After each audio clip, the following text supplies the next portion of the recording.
Do you feel like we should start? I have known Greg. I'm going to introduce him, and he can introduce me. But I've known Greg for, I don't know, 20 years. Anyway, he is a third-generation Oregonian who has been active in civic affairs around Wilsonville for at least the last 25 years. He's an avid reader of history and an advocate of heritage programs. Greg has served as president of Friends of Historic Champoeg and is the current vice president of Friends of Historic Butteville because he lives very close to Champoeg. Greg has successfully advocated for 7 legislative acts that commemorate important events in Oregon history. These historical events and people are celebrated by schools, civic heritage, and community organizations around Oregon. And the other thing I will say about our presentation or our relationship relative to history is, like most people who do historic research, we don't always come to the same conclusions. We don't always agree.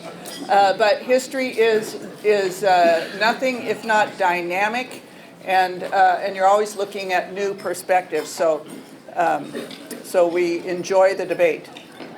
Thank you, Charlotte. Oh, you got your own. Charlotte and I, as Charlotte said, have known each other for about 20 years now.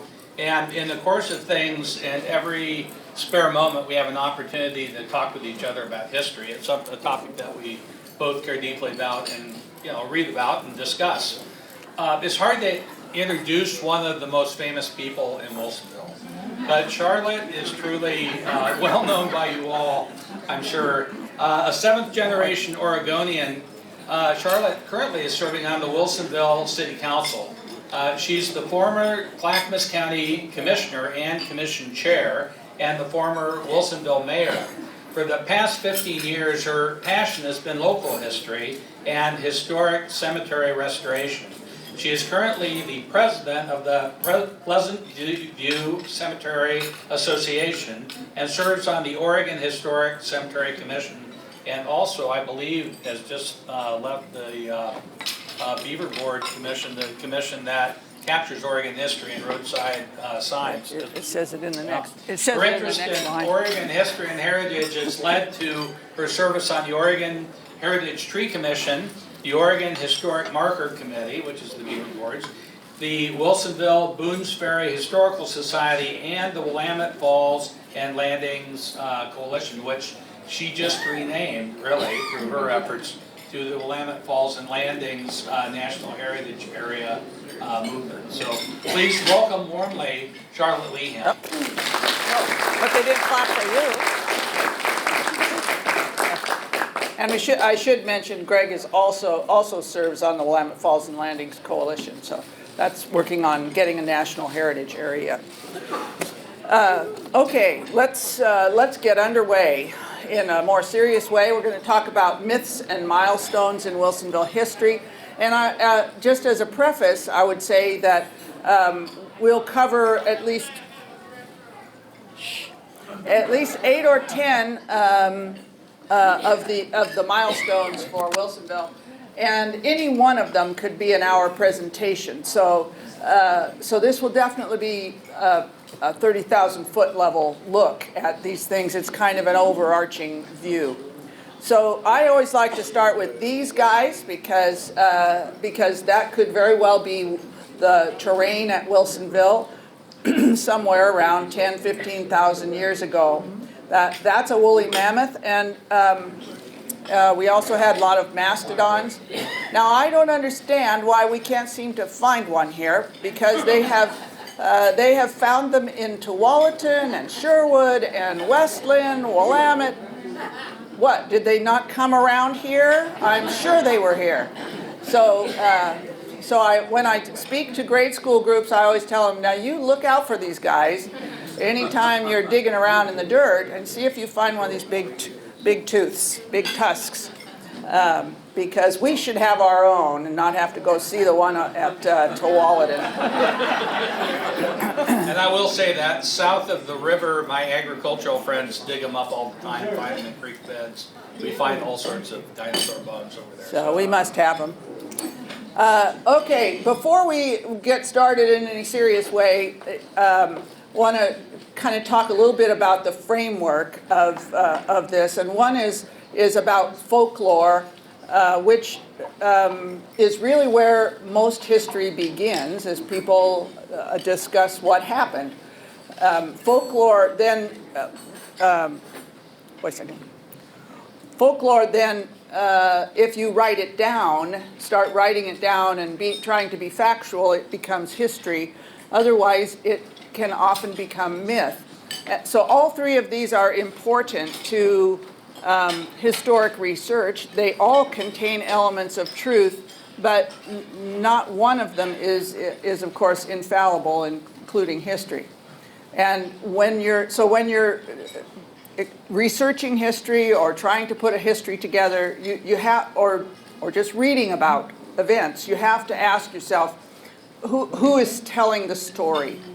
So frequently that's family members who have written down things about their family members, town leaders, developers, and developers didn't just come along here in the 50s and 60s.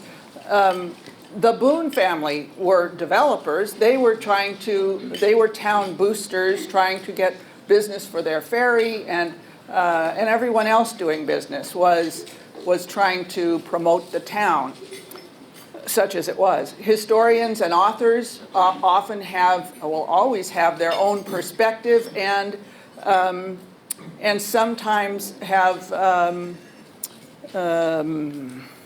their own agenda. So you have to question who's telling the story. So history is oftentimes, written by the winners, and it's always written through your own lens, through the lens of the writer. And so what we try to do on a good day in studying history is to check the truth of that historical idea. So how do we do that? One of the basic ways is to look for documentation. Some of this might be in the forms of obituaries, although many of us who have written obituaries know it's kind of a idealized view of that person's life. Fluff piece. But there's hard evidence to be found with land claims, news accounts, biographies, marriage records, census, and other records. So as the oral tradition of folklore kind of sifts through the process of being written and being fact-checked, sooner or later there comes to be some history that we can actually rely on. The other thing to keep in mind is there are almost always conflicting accounts, both in the documentation and in what people are recalling. Because even siblings, I was talking before the presentation here, even two siblings who grew up in the same household and went to the same school will have different recollections. So you have to put that in perspective as well. There's yours. So the stories that are left out are often the people who are not writing the history. In our history, mostly it's been written by men, and mostly by well-educated men at that. And so the people who have been left out of our history that we have to kind of take a special approach to make sure we understand are the Native Americans, in the case of this area, Wilsonville, Chinese, women, and then those unsavory and embarrassing facts that town fathers who write history don't want people to know about. So what Charlotte and I have found is that there are milestones and there are myths. There are things that we think we know, and then there are those things that we know for certain. And that's really what tonight's presentation is about. And then the last thing, which I don't have a bullet for, but is that all of this has to be considered in context, because you can't look at Wilsonville history without looking at the context of the time. You have to know about the Civil War, about the Western migration. You have to know about the history of steam power, the history of photography. A whole bunch of other contextual things are going on that have a bearing on what you're studying. So good historians take a point of view and argue it, and that's the fun of history.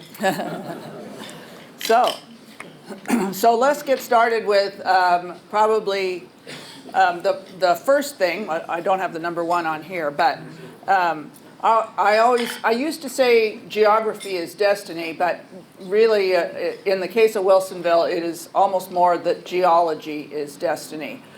This is a picture of the, this is a picture of, does this show up there? Yeah. Missoula flood. But does this show? Yes. I can't see it. Leaves there. This is, there's the glacial Lake Missoula, and right about over here, there was a great ice dam at the, because glacial Lake Missoula, remember, is in the Rocky Mountains. These are very deep canyons filled with water.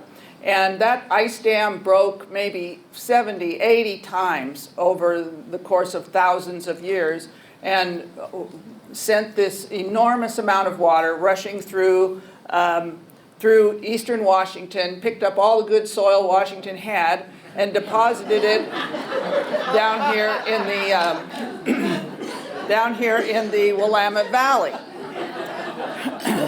And Wilsonville is about where that little red dot is, which I know it's you can't quite see, but on either side of that little red dot is a white thing that is poking out, which is not underwater because it's high. One side is the Chehalem Mountains, and the other side is the West Lynn, the cliffs at West Lynn, Oregon City. If you were looking at this more close up, just ignore these roads, they're only there for reference, but all of this that's gray is the extent of the floods. So here's I-5 through Wilsonville.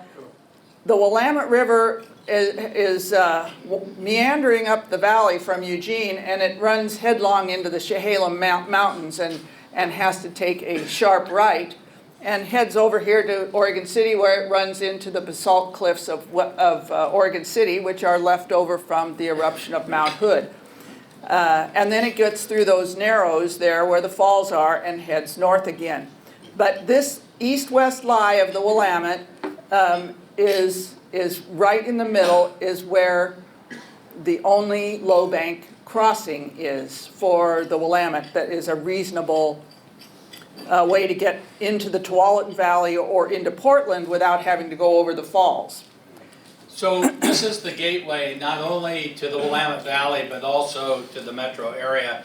It has been since time immemorial, originally used by Native Americans and used today. So in a way, our geography is our destiny, and our location is the most important fact of Wilsonville, and you'll see it recurring throughout the presentation.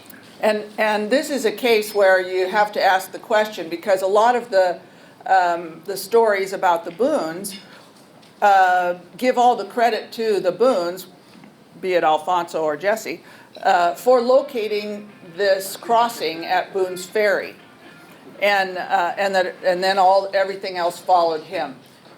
That's a little bit presumptuous of us to presume that for 10,000 years before the Boones got here, the Native Americans, it hadn't occurred to them that this would be the easiest way to go.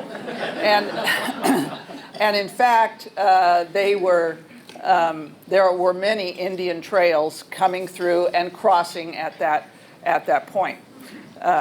Wait a second. Okay.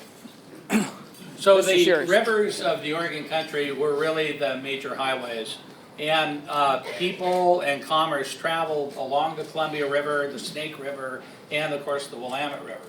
So before there were roads, really there were rivers, and on those rivers, Native Americans and really European visitors to this area would take bateaus and they would travel along the Columbia Willamette system. How that affects us is very important, because the Hudson's Bay Company that brought the first trappers to this area really interconnected with Native Americans in a very special way. Of course, many of the trappers, single men, married Native American wives. They had Native American labor, and a lot of their equipment was actually obtained from Native Americans. And so it was really the Indian presence here that allowed the trappers to move in here. So here the Hudson's Bay Company had the survivors, really, the ones that had trapped in every river bottom in the Intermountain West, all the basin and ranges, and they ended up in that one place that they thought the best place to settle. And that was the Willamette Valley, the rich, deep alluvial soils, the lumber, the trees that were easy to fell for lumber. This was the place. But it really would not have been settled by early Oregonians were it not for Native Americans. And we could, this is a case where we could spend a lot of time on the role of Hudson's Bay and Champoeg, which is the French part of French Prairie, because they were French Canadian, but no time for that. By the way, that's my home game. If it's an hour or two, I'd be happy to. We Champoeg people are a little... This is not about Champoeg. Wilsonville. Okay, so here is, you don't need to read all those tiny words, but you do need to kind of understand with the Boones where the Oregon Trail was. So this main one up here is the primary Oregon Trail, started in 1843. They lost a lot of people in the rapids of the Columbia, so by 1846, the Barlow Road came into being, where they came across on the south side of Mount Hood and into Oregon City. Also in 1846, the Applegate Trail opened, and that's this black one, and that's the route that that Alfonso Boone and his family came in. This is the California Trail on the way to the gold fields, and this dotted one is called Lassen Trail or Lassen Road, and it existed only for a short while, but it was the way that Oregon prospectors went down to the gold fields once gold was discovered in '49. So that was the gold route. This route, I don't know if you can see where I am, but that is where the Donner Party met their fate.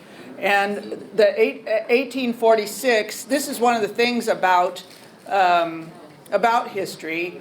The Boone family was on the same wagon train, William Russell's wagon train. I don't know, there were several hundred wagons on it, but one of the party's set of wagons were the Donner and Reed party. They were in the same wagon train. Why that matters is, of course, there's a lot of research done on that wagon train and where it came apart and where they separated. But the Boones came on down here and heard about this new Applegate Trail. They were the first ones to take it through the Siskiyous. The Donner Party, and actually Alfonso Boone's sister, headed on down to California, and his sister Panthea Boone Boggs, who was married to the governor of Missouri, they left about 5 days ahead of the Donner Party and got through the mountains ahead of the snowstorm.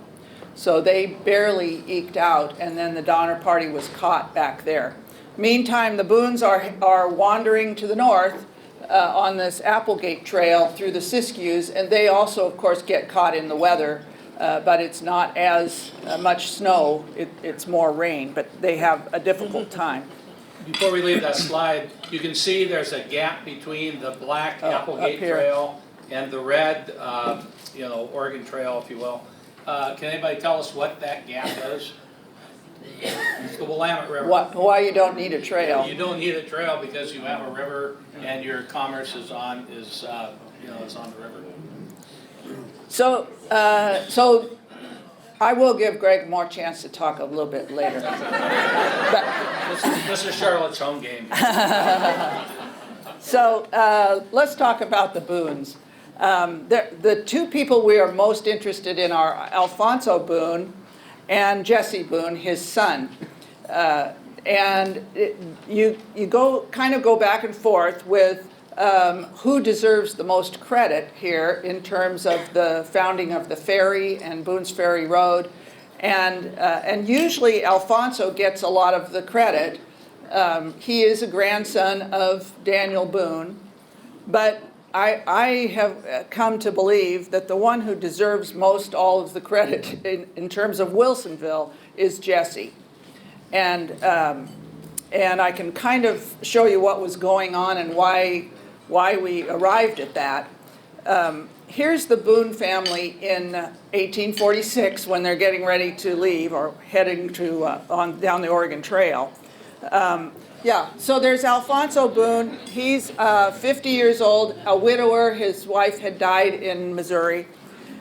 Chloe is his daughter who is unmarried. The reason it's important to know who's married and who's unmarried, a couple of things, but one is you got more land if you were married. If you had a spouse, you could get 640 acres. Otherwise, you only get 320 acres. So here they come. His oldest daughter, Chloe, falls in love with Curry. Yeah, George Law Curry on the wagon train. So George Law Curry is important to Charbonneau people because Charbonneau is located on the Curry donation land claim, and he was the governor of Oregon when Oregon became a state in 1859. And he was on the same wagon train, but he took the Oregon Trail up through and down on the Barlow Road. So he had left her back in Fort Hall, but apparently the sparks were already flying. And Must have been hot times on those wagons. meantime, she comes in with her rest of her family up the Applegate Trail and doesn't get into the Wilsonville area. Of course, it wasn't Wilsonville at the time, but until 47. So they parted ways and then met again and then married. But anyway, the other one on the train is Jesse, the oldest son. Mary is already married to Thomas Norris and has a 2-month-old baby when they set out. And and they end up in Benton County and on their way up, on their way downriver, and they stay there. George is not on the train because he was in Colorado working with his uncle, and then he went back to Missouri and discovered all of his family had left for Oregon, and neglected to mention it. So he went off and did some other stuff in the Mexican War in Texas. So he was doing a number of things. Did not come out until 49, 48, winter of 48, fall of 48, and then he went south in 49. So anyway, he's not there. But James, who is 19, is there, and then the 3 younger children, Morris and Lucy and Alfonso D., who is only 9. That's who was coming across with them. And the timeline then is, now it's working correctly, see, is that in spring of 46, they leave Missouri. In fall of 46, they separate and take the Applegate Trail. This is very difficult going through the Siskiyous, and they're the first train to come through there. They don't get to Corvallis, of course it's not Corvallis, but until Christmas Day of 1846. And they decide to winter there. The river is high, it's not a good time to be on the river, and they had lost most of their gear in the Siskiyous. And they had stashed it and then went back in the spring to try to find it, but it was mostly stolen or scattered, and they lost most all of their gear. They had, because when they came into Corvallis, they had to just pretty much walk on in. So they don't get to Wilsonville until summer of 1847. Not Wilsonville, of course. But it could be called Boone's Landing. Or Boone's Landing. In the summer of 48, 3 of the sons, the 3 oldest sons, go to California. because everybody's after gold. They have heard about the gold. And in spring of 49, the dad, Alfonso, and his two sons, little Alfonso Jr. and now George has shown up. And they also head to California. The little girl they leave with, Mary, who's still back in Lucy, they leave with in Corvallis.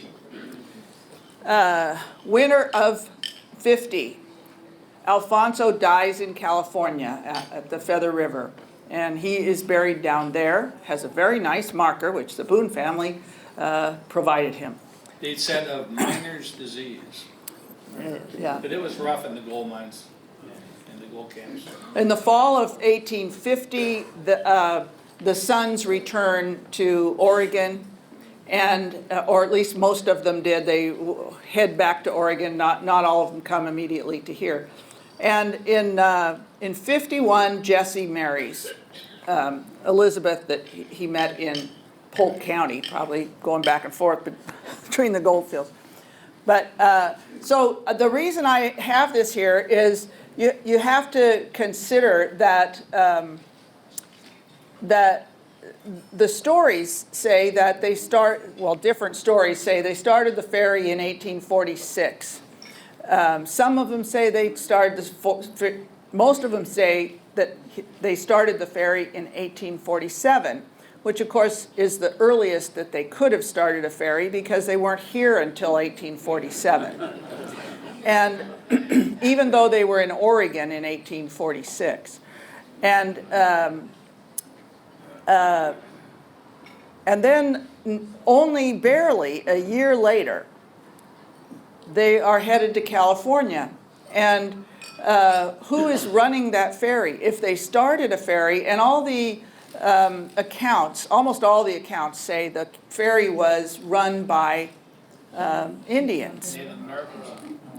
That's who provided the power. Crossing since time immemorial. So they were the Boones commercialized the enterprise and put together a rig that would carry a wagon, but it was the Indians in their canoes on either side who were moving the thing back and forth across the river. So I don't know, and I think everyone I've discussed it with, and certainly Doris Olson over here has done a lot of research also, as has Janet McGarrigle, and because she is a Boone descendant. But there's no definitive thing to tell us, but you have to look at it and say who was running the ferry. None of these boys were married, so it's not like they could go off and leave the wives taking care of the ferry while they were gone. And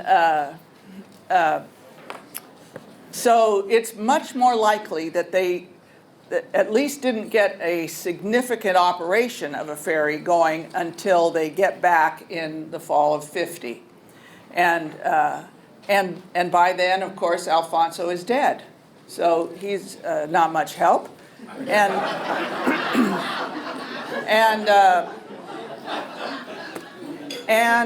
in fact, what happens is, as the map will show, and this is a map, and the only thing I know you can't see this, but the only thing I want to say about this, because we'll zoom in on the important parts. Wilsonville is right about here on the Willamette River. You'll notice on this, this piece, it is labeled on this map, the Black Swamp. The Black Swamp. Now later the town fathers, and I presume some of the mothers, decided that wasn't very attractive. And so they named it what? Coffee Creek. Coffee Lake. So what was the Black Swamp became Coffee Lake. Because Coffee Lake sounded more attractive than a black swamp. There you go, Sucker Creek has nothing on us. But, so here's the close-up, and I know you can't read this either, but showing up on here is Jesse's name, are a bunch of claims that I presume on this map are claims that were made but not perfected. And because you had to be on it for 4 years to perfect your claim. So the names that are showing up here are Jesse Boone down here, R.V. Short, John Zumwalt. We don't see your cursor. You can't see it? No. Okay, well, we'll just ignore that. Anyway, that's who's showing up there. And in the next map, so here's 1855. Now these are perfected claims, and the one I really do need a pointer. This one. Here's Jesse right here. So you can see he I'll was get on the Butteville side of the river next to George Curry, which is almost exactly where Charbonneau is today and the shape of Charbonneau. But really the first people that came to Oregon, the French Canadians, had settled downriver Down here. where the land was actually a little better. And so as migration happened, they filled in downriver, and that's where these Venetian land claims of the latecomers were. And you'll see Jesse Boone has 639 acres, so we can presume he had a wife. And George Curry has married Chloe Boone, and he has, I don't know how he squeaked out the extra 3 acres, but he has 643, maybe because he was the governor. He probably didn't take the mule. Same over here. Here's John Zumwalt, here's R.V. Short. The gears are over here. This is Butteville, this is downtown Butteville. This is the Butteville Ferry crosses there. So we call that Butteville and West Butteville, even though Butteville and West geologically Butteville. It's north of the river, so it's on your side of the river. Weird. But anyway, People are that way, so. a lot more could be discovered with that. The donation I'm land sure. claims, though, really do show how the pattern was. People like to have frontage on the river, but they wanted their lots to go back over the plains, over the floodplains, up until the hilly areas where there were logs. So they could log, build the house, and then have flat acreage to farm. And here's an early picture of Boone's Ferry. You'll notice it's looking to the south, so that ferry is coming into Boone's Landing. The south side is lower than the north side, but you'll notice that the houses are set back there because that lower side would flood. So they're up on the next bench, whereas Wilsonville comes up enough that Old Town developed ahead of the south side of the river, partly because it was out of the floodplain. In fact, that picture there. I'm not certain, but I would guess that is a cable that's running underwater and over onto the land, and probably a mule or a horse or something is going around and like that. Now, some accounts that I have read said that it was men who made it go around and around, but I think they would have to be pretty stupid if they owned a mule. And this didn't happen just once or twice a day. This ferry was 24 hours a day, and they thought many times it would just go all day long. So, Yeah. So I'm pretty sure it was animal power. they probably had- So here's an issue that the Historical Society would like to take up, and that is that Jesse Boone, who we didn't even get into, also built Boone's Ferry Road, and I'm quite certain that mostly falls to him. But he is in an unmarked grave in Butteville Cemetery. This is not his grave, but this is what Find a Grave thinks is his grave, but this is a marker at Boone's Ferry Road and Terwilliger that is commemorating the Boone's Ferry Road.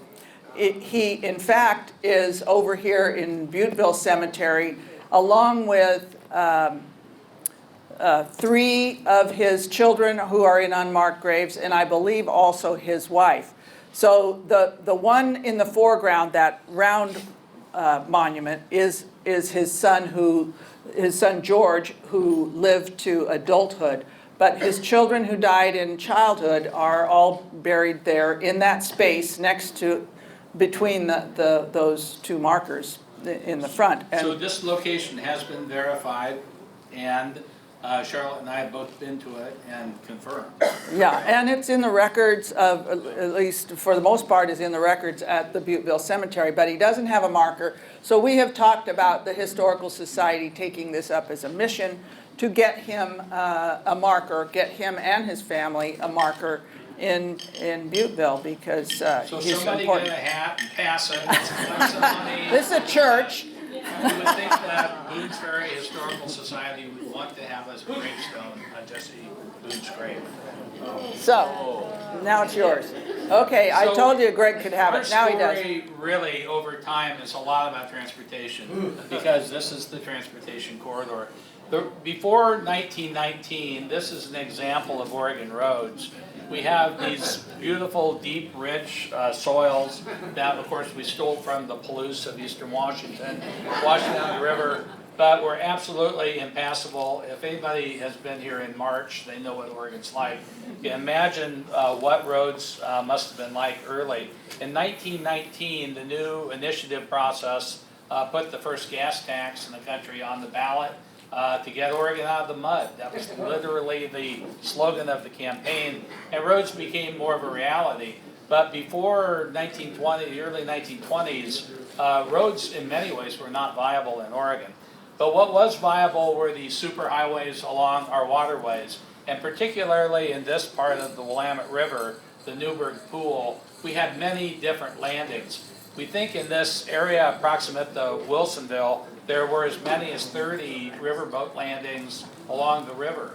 So pretty much everybody would have a riverboat landing here, and basically, if you wanted to go to town, you'd walk down to the landing, you'd get on the riverboat, you'd go into Oregon City, or go to Kenema,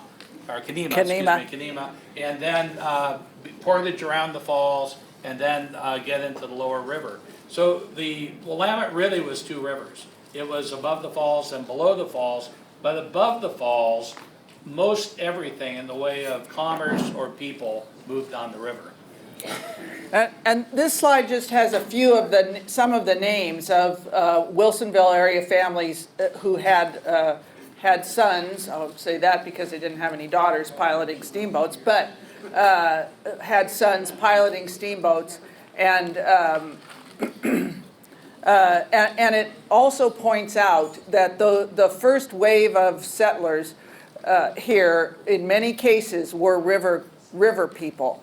They had come here from the Missouri River and from the Mississippi and that whole system in the Midwest at the beginning of the steamboat era, and that the big rush for land on the river was the river people, not the farmers, and the farmers were the second wave who came after these guys. So examine this steamboat picture carefully, and you'll see lots of wood.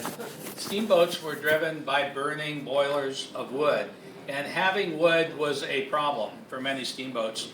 And so you can see the stacked logs. If there was not adequate wood, the steamboat would literally stop, tie up at one of the landings, and have the passengers go out and chop the wood and bring it on so they could proceed with the voyage. So a lot of our industry, our early industry, was about cutting logs to make wood that could go into steamboat boilers. So the mail was carried, you can see here, the Willamette,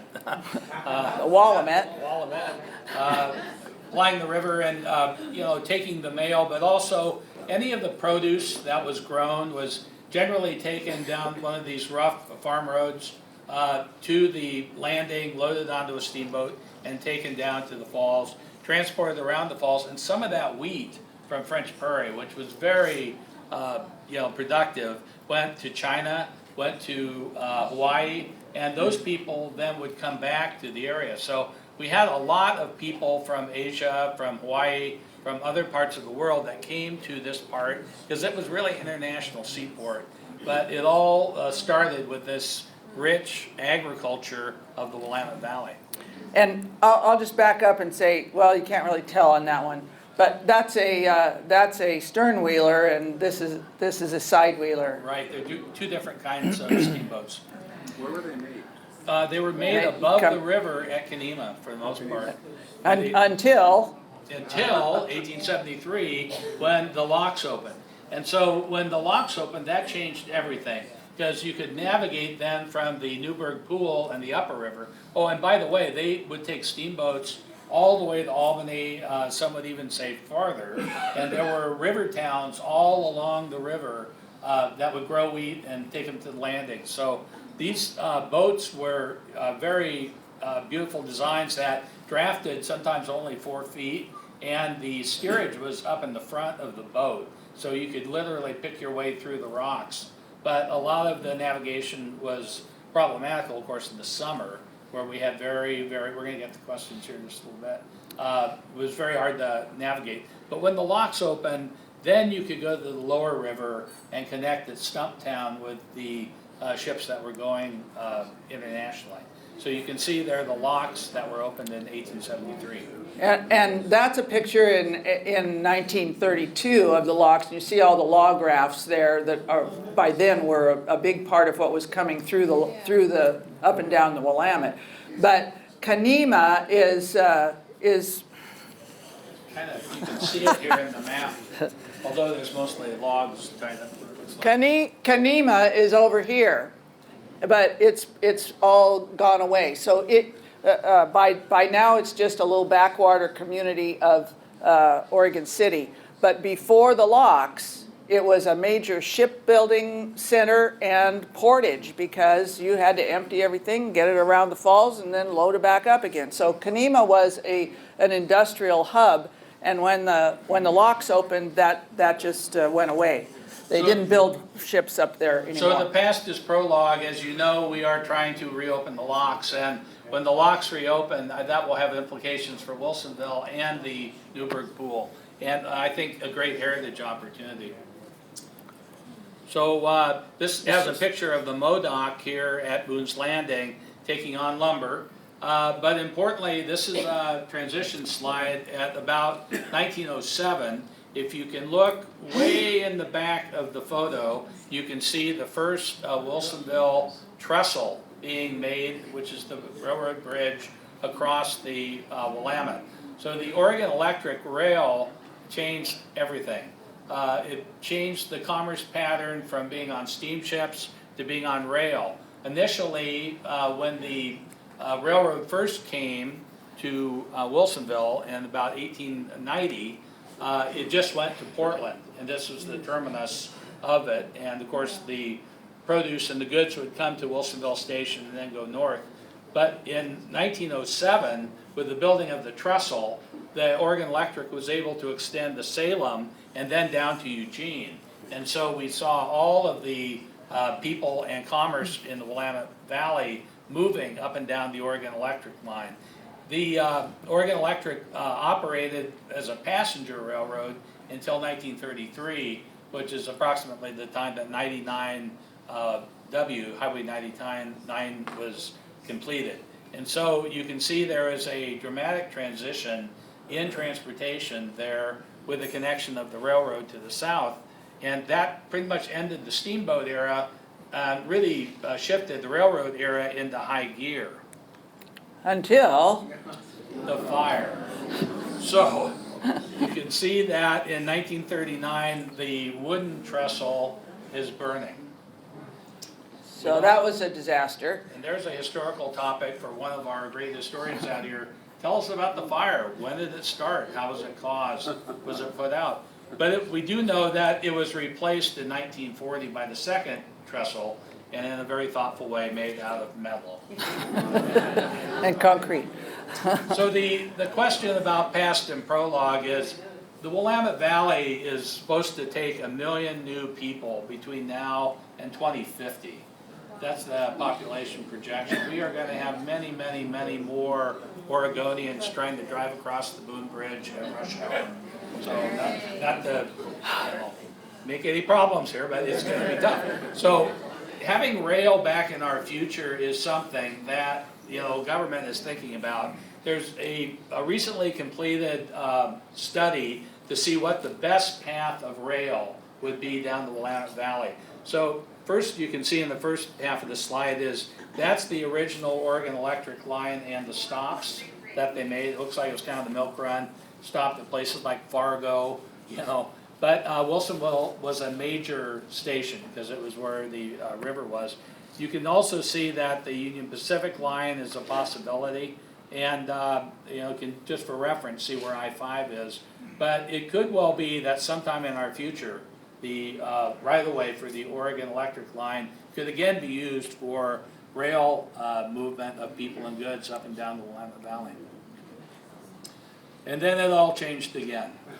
Our transportation story changed, but the location didn't. Wilsonville has been active in each one of these different changes in transportation.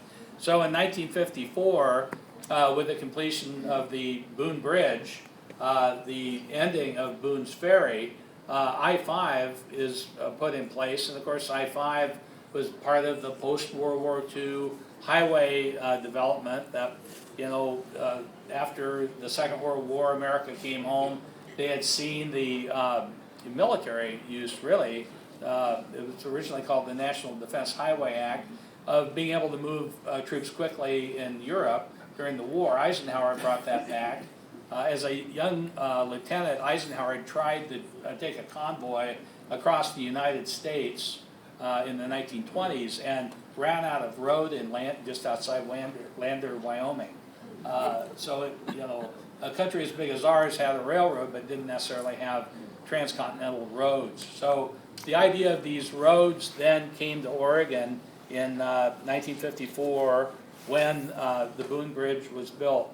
And before the Boone Bridge, you can see this 1936 aerial photo of Wilsonville. Let me get up here. And we are very agricultural. It's very agricultural. This is the Boone Ferry landing. Boone's Ferry landing are those little stick-out parts right there, and this is the railroad bridge. So I-5 is nowhere to be seen, and as you can see, 5th Street kind of wanders on over. No more. So there were some great ideas that were left on the cutting room floor here. One was, this was the original design for the suspension bridge here at Wilsonville on I-5. Wouldn't we prefer this beautiful suspension bridge to the concrete and girder bridge that we have lived with now for, 66 years as the Boone Bridge? You can see here in the 1953 photo of the construction of the Boone Bridge looking north. Now remember, the Boone Bridge, being part of I-5, the major north-south transportation corridor on the west coast of our country, is fragile. And that this bridge connects Canada to Mexico, and not only our community, connecting our neighborhood south of the river, Charbonneau, with the rest of Wilsonville, but connects our entire country. So we're looking north, of course, when they're starting construction, but if you look up here, you can see there's a little church right here. That's where you're sitting. What you are sitting in. So there's that one. You can see when I-5 went in 1953, there were not many people here. And really, aside from Old Town, there wasn't much of Wilsonville. So the ferry closed in 54, and that really created more urbanization and population pressures, but also created an opportunity for other things for our state. Yes. So I will pick it up a little bit here and say, so that was in 54, and you have to understand that when the freeway first came in, it was a major bypass for Old Town, for the downtown of Wilsonville, and it pretty much just died. There was no reason to go down that long dead end to do your business, and so they moved businesses up, or that's when Lowry's came and started a grocery up at Wilsonville Road instead of down in Old Town where the grocery used to be. And So it was an economic blow to many businesses in Wilsonville when the freeway opened. But there in the middle of the 50s, there were town boosters, my grandfather being one of them, who wanted to convince the state of Oregon to build their new hospital, which they were looking around the state for. This is the state mental hospital, to build it in Wilsonville. This is a looking north view of the hospital in 1961. It started construction in 58, and two of the superintendents, the original superintendent's children, are in the audience today. So, but this. The hospital changed things. So this is why it's our number 5 on our list of milestones. This was a very rural town before Dammasch Hospital came, a town of maybe, we weren't incorporated, so who knows, but 700 or 800 people. Dammasch Hospital had 400 employees, most of them college educated. Very, very much professional individuals, and a lot of them moved into the town, and it changed the complexion of the town a great deal, and certainly was the economic boon that the town needed with the freeway and all. So Dammasch closed in '95. This is what it looked like in '98 after it was closed. This is looking south, but before it was taken down. Dammasch was built before we were incorporated, so they had their own sewage treatment plant, their own water. Those are water towers in the back. They had 2 deep wells. They had a steam plant. It was an independent operation that didn't depend on anything from the city. And part of it was from Charlotte's family's land. Right? Yeah, it's mostly on the RV short DLC, but of course then eventually became Villebois. And there's more to that story. Yes, we will. But urbanization is now pushing down I-5, and the rich, deep loam of the Willamette Valley is starting to be threatened by people wanting to build homes and commerce. So there's kind of a chicken and egg question. Which came first, Wilsonville Incorporation in October of 1968, or Charbonneau? So Okay. Charbonneau. But hold on just a second. Wait, I have to interrupt because we will get back to that question in just a second. I have to stop and ask, Charbonneau, Villebois, just how French are we anyway? So wait a second, we have French Prairie, right? And not on this, no, By not the way, this side of the river. who can tell me who Charbonneau really was? Because the quiz question was wrong earlier. Right? Yeah, Charbonneau was really the husband of Sacagawea or Sakakawea. And their son was named Pong. Just so any people out there would know that. So. But he didn't live in Wilsonville. So the only 3 names I could find that are even arguably French in looking at history things and the cemeteries were these 3 names. And Villebois has taken both Montag, which they would like to say Montague, but those of us from around here know that was Montag. It was Marge Montag, whose maiden name was Seeley, which is not French. And Lyons was Juanita Lyons' married name, but her maiden name was Schroeder, which is also not French. And anyway, and they're going to name something, the woods is supposed to be named Lyons Woods, but in Villebois. But if it were really, really French, it would be Lyons. So, and then there is one of the bakers married someone named France. That's as deep as I could go. So let's look at the German names, shall we? This is nowhere near all of them. And you will recognize many of these names that are attached to our roads and landmarks and whatnot, including Wilson of Wilsonville. Oh, wait, you would think Wilson, that's English, right? Well, Charles and Frederique Wilson were here. They lost a 2-year-old or a 1-year-old, Fritz. Well, here's Fritz's headstone. Do you think they were German?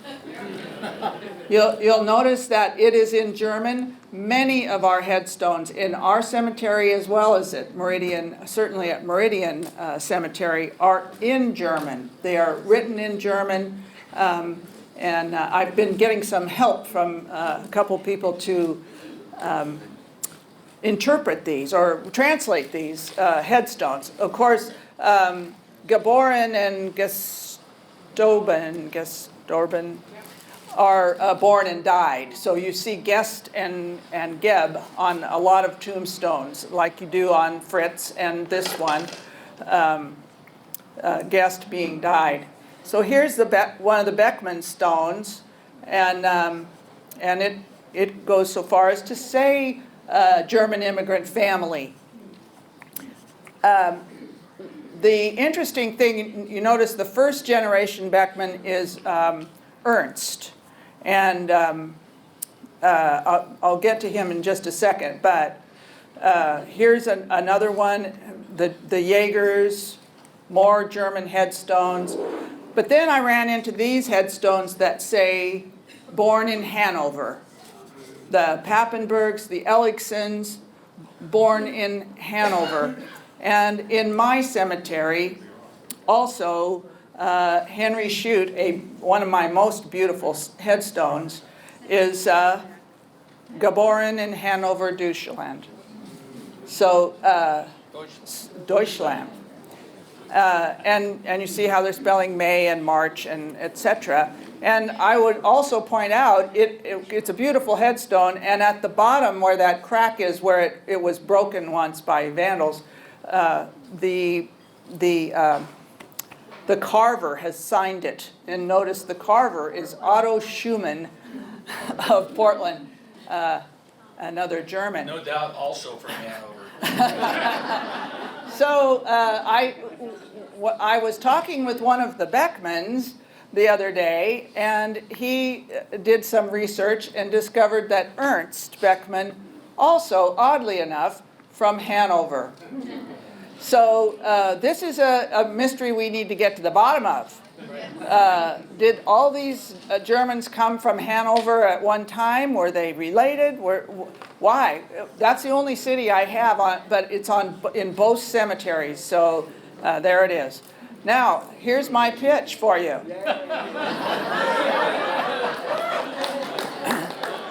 Wilsonville's first annual Oktoberfest is coming right up, October 5.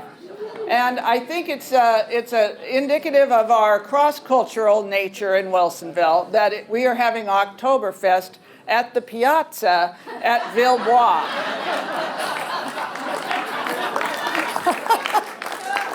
Covers all the territory. And the last thing I will point out, so you're obligated, if you are interested in your heritage, to go to Oktoberfest and have a beer maybe.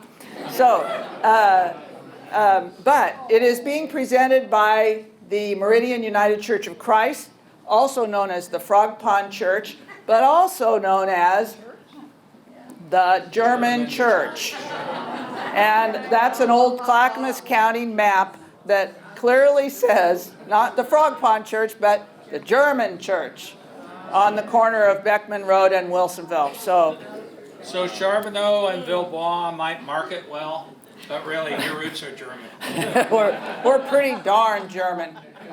So it's yours. So getting back to Incorporation and Charbonneau, something was obviously up south of the river when the movers started to move the dirt down there, and there was discussions about becoming a city. So on October 10th, 1968, with a population of 1,000 people, Wilsonville Incorporated, and immediately engaged in development too fast. plans for Charbonneau, and figured out how we were going to provide sewer and water services, planning all the things, all the urban services that we need. So it's really a chicken and the egg question. Which came first, Charbonneau or the city of Wilsonville? And the answer is probably pretty much concurrently, that there was the understanding that we were going to urbanize, there were going to be more people coming, more residential areas. So you can see the ad here, and yeah, let me just say that, and compliments Mick Scott. His 2015 presentation is on the City of Wilsonville website. I really urge y'all to see it. He was actually the advertising person on the Charbonneau team at the time. So he has all this great oral history about how they marketed Charbonneau and what they had in mind. So Charbonneau really had no connection to Sacagawea or to anything French, other than the fact it's on French Prairie. But that's the only part of Wilsonville that's really on French Prairie. So your French roots, even though you have French neighborhoods, are really not that connected. They're really more out of the world of marketing than they are out of the world of history. So this is a great picture of in 1982, and for many of us, that's not that long ago. That is what French Prairie Road there in Charbonneau looked like, and what the neighborhoods looked like as they were being built up. Yep, and here's a Charbonneau nearing completion. So little parts of it are still under construction, but by '92 it was nearly finished. And so you can see the idea behind Charbonneau was it was going to be a resort community, which it is today, built around the golf course, which it is today, where we have a lot of people who live a great lifestyle and enjoy a high quality of life, which it is today. So the dream of Charbonneau has been well realized, and as long as we work hard as citizens, we'll keep it that way. Yeah. And that's up to you. So, Yeah. okay, so along the same note, Wilsonville was challenged with a 3-year struggle to have the Coffee Creek Prison put in the right location. And so just to kind of go through the timeline here, in 1994, Measure 11 passed, which was about sentencing guidelines, creating projections of greater prison population. Dammasch closed in 1995, and the city anticipated this and started the Dammasch Area Master Plan. So remember, at that time, Wilsonville had more people during the day than it did at night, and we had what's called a jobs housing imbalance. So we were trying to build housing in order to match the number of jobs that we had during the day. And so the master plan was just perking along fine until 1997, when the prison was proposed for the site of the former Dammasch State Hospital. Looking in the room tonight, I see people who I worked with sitting around kitchen tables planning and working on that campaign to try to save what is now Villebois from becoming the Coffee Creek Prison. So after struggling in the 1997 and 1999 legislative session in a very tough political fight, finally, because we were very dedicated and obstreperous, we were given the opportunity to pick where in our community we would have the state prison. It wasn't a question of if we were going to have the prison, but where. And so, Charlotte and I and Arlene Lobel and Christy Namsu, we looked at the aerial photos of Wilsonville, and we saw that in the area where Coffee Creek is today, it fit pretty well. It was an area we had thought about maybe for being industrial in the future. And the idea was to save the best hilltop land in Wilsonville with a beautiful view of Mount Hood for residential housing. And so we fought that fight. We lost the fight of keeping the prison out of Wilsonville, but we won the question of where in Wilsonville. Yeah, and in the end, it worked out better for the Department of Corrections. They have better freeway access than they would have at the Dammasch site or Villebois. And it preserved residential for us going forward. So they ended up being both in the right location. And we also, you know, were able to build larger outsized sewer connections, et cetera, for the Coffee Creek area, which we have aspirations, of course, to build into industrial use. So in a way, the prison anchors that area of the city, which But we think will be industrial. Yeah, but I've got this one up already. Yep. But what was happening at the same time was we were in a full-on water moratorium. That's why we told the state we couldn't have the prison, and we really couldn't. We were not building anything. We were in a moratorium for close to 3 years because our wells were failing.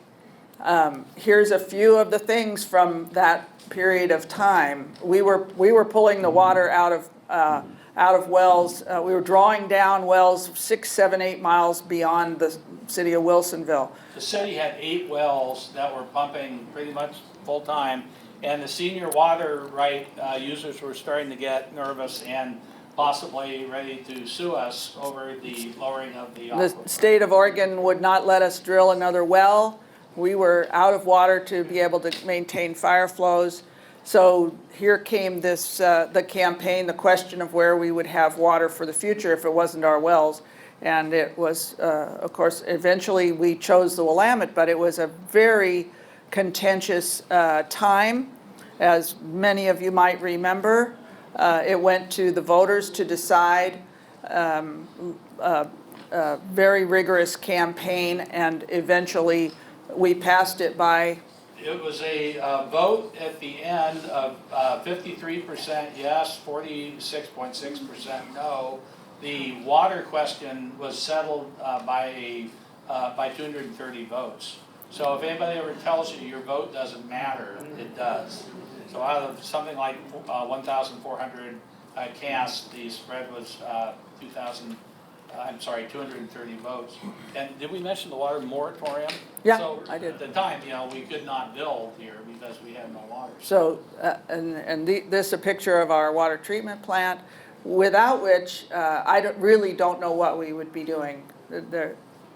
We certainly couldn't have built Villebois. So we went from being at the end of the Or the Bull prison. Run pipe and cut off, and then not being able to draw water from wells in the aquifer, to now drawing the water from the Willamette River and having a state-of-the-art water treatment plant, which has served us well in recent water crises, and our position now to actually produce water, which is shipped to other communities, Sherwood, Hillsborough, and others.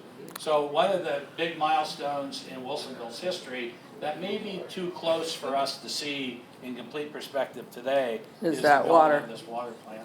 So here we go with a summary of what we just did of our major milestones. Number 1, that we are the low bank crossing of the Willamette and Boone's Ferry.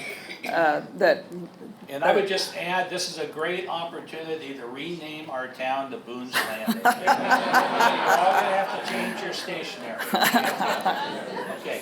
Secondly, the steamboat era, that we started at the same time that the steamboat era was getting underway. Thirdly, With the future of the Newburgh Pool will be Yeah. bright, especially with the opening of the locks. And so we're becoming more river-oriented, both in tourism and for other uses. So it's a great advantage to our community. the third milestone was the building of the railroad and the trestle. Hold that thought, it may be back. The fourth one is certainly is Interstate 5, but you see many of these are related to the low bank geology of Wilsonville. The fifth one is Dammasch State Hospital, which pulled us out of the mire of being bypassed by the freeway. The sixth one is Charbonneau and Incorporation, which happened more or less together. Number 7 is the prison and Villebois battle and how that got resolved. And number 8 is the water treatment plant, which sets us up for the future. And with that, Well, I would just say that the other thing that makes Wilsonville great are the citizens. oh And yeah, thanks to it's you. not a milestone, no. You serve on 2 design review boards, a planning commission. You have the most robust public process of any city in Oregon. And that is what makes Wilsonville a great community with high livability. And people who live here love it. And the reason why they love it is not just because of our geography and our transportation, but because our good citizens make a great city. So let's give yourself a big hand.